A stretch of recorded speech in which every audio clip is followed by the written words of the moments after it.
नमस्कार दोस्तों, स्वागत है आप सभी का आपके अपने चैनल ज्ञान की धारा में। आप सभी दोस्तों को मेरा कोटि कोटि प्रणाम। जय श्री कृष्णा, राधे राधे। दोस्तों आशा करती हूँ आप सभी सकुशल होंगे व स्वस्थ होंगे। दोस्तों आज हम रविवार की व्रत की कथा, जो कि सूर्य भगवान की कहानी है, इसका श्रवण करेंगे।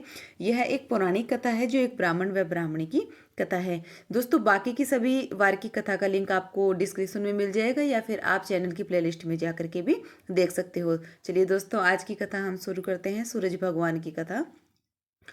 एक ब्राह्मण सूरज भगवान का भक्त था। वह रोजाना नहाता धोता, कथा कहानी कहता था, पर वह कमाता नहीं था। ब्राह्मण हमेशा घर में ही रहता, तो ब्राह्मणी कमाने के लिए बार बार उसे कहकर परेशान करती थी। बाहर कहीं जाता तो बाहर भी लोग उसे तरह तरह से अपमानित करते। अतः एक दिन नहा धोकर अपने पूजा पाठ की सामग्री लेकर वह जंगल में चला गया। तो वहां एक सूखे पीपल के पेड़ के नीचे बैठकर पूजा पाठ करी और सूरज भगवान की कथा सुनी। वहां पीपल के पास एक सूखा सा तालाब भी था। उसमें थोड़ा सा ही पानी था। उसी पानी में से जल का लोटा भरकर सूर्य भगवान को जल चढ़ाया। पूजा का जल बहकर पीपल और तालाब में भी चला गया। तो जल के जाते ही सूखा पीपल तो हरा हो गया और तालाब स्वच्छ जल से भर गया, और उसमें सूर्य भगवान भी दिखाई देने लगे। और ब्राह्मण से बोले कि ब्राह्मण, मांग तू क्या मांगता है। ब्राह्मण ने यह सुना तो वह घबराया। उसने सोचा कि लोग कहते हैं कि पीपल में भूत रहता है, जरूर वही बोल रहा है। रोज वह पूजा करता, तभी यह आवाज आती थी। यह सुन सुनकर वह चिंता के कारण दुबला होने लगा। तो ब्राह्मणी ब्राह्मण से मिलने जंगल में ही जाया करती थी। सो एक दिन ब्राह्मणी ने पूछा कि आजकल दिनों दिन आप दुबले क्यों होते जा रहे हो। ब्राह्मण ने सारी बात बताई। तो ब्राह्मणी ने कहा कि आपकी पूजा करते ही आवाज आती है, इससे तो यह लगता है कि वह सूरज भगवान ही है। इस बार जब आवाज आए तो सब कुछ मांग लेना। ब्राह्मण ने कहा कि कैसे मांगू, ज्यादा कुछ कहना होगा तो मैं भूल जाऊंगा। ऐसी कोई तरकीब बताओ जो थोड़े से शब्दों में सब कुछ मिल जाए। ब्राह्मणी ने कहा कि आप इस प्रकार कहना, नौखंडे महल के अंदर सोने के पालने में पड़पोते को दास दासियों द्वारा खिलाते हुए अपनी आंखों से देखो। इस प्रकार लंबी उम्र, आंखें, महल, बेटे पोते, पड़पोते और धन, सभी चीजें मिल जाएंगी। क्योंकि धन होगा तभी तो सोने का पालना और दास दासी होंगे, और आंखें घुटने ठीक होंगे तभी तो पड़पोते को सोने के झूले में झूला हुआ देख सकेंगे। तो दूसरे दिन जब पूजा के बाद आवाज आई तो ब्राह्मण ने वैसे ही मांग लिया जैसे ब्राह्मणी ने कहा था। सूरज भगवान ने कहा कि दिखने में तो भोला भाला लगता था, पर एक ही वर में सब कुछ मांग लिया।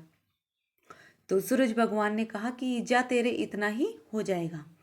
तो ब्राह्मण जंगल से घर आया तो देखा कि टूटी फूटी झोपड़ी की जगह नौखंडा महल खड़ा था।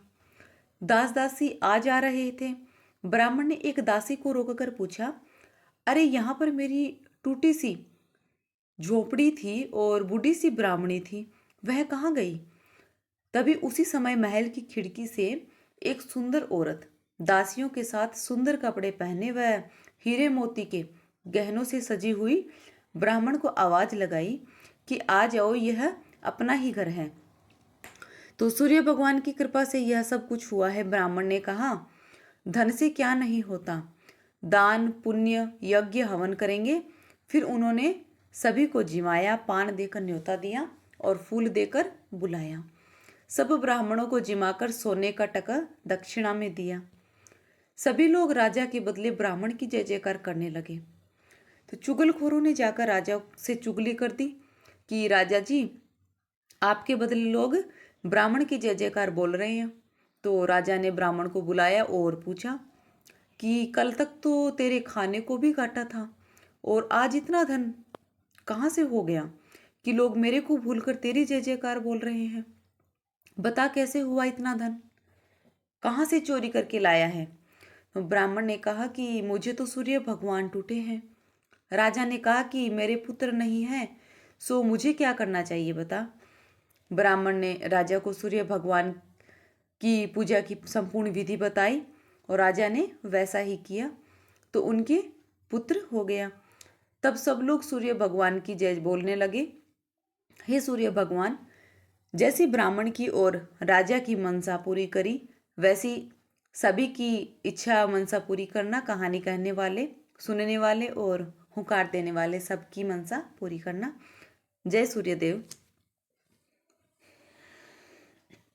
दोस्तों, आज हमारी सभी सातों वारों की कथा पूरी होती है। किसी भी वार की व्रत कथा कहने और सुनने के बाद गणेश जी की कथा जरूर कहनी और सुननी चाहिए।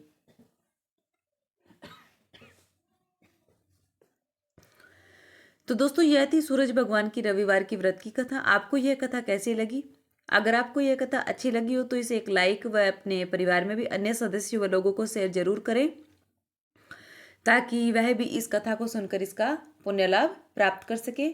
और कमेंट सेक्शन में एक बार जय सूर्यदेव अवश्य लिखें। और आपके अपने इस चैनल ज्ञान की धारा को अगर अभी तक जो भी मेरी नई माता बहनें हैं, भाई हैं, जो पहली बार इस वीडियो को देख रहे हैं, तो इस चैनल को जरूर से सब्सक्राइब करके बेल आइकन पर क्लिक कर दे, ताकि आपको मेरी ऐसी ही हर एक नई आने वाली ज्ञानवर्धक वीडियो और नई नई कथाओं का नोटिफिकेशन सबसे पहले मिलता रहे। तो चलिए दोस्तों, मिलते हैं अब एक नई वीडियो में और एक नई कथा के साथ। तब तक के लिए आप सभी को मेरा प्रणाम।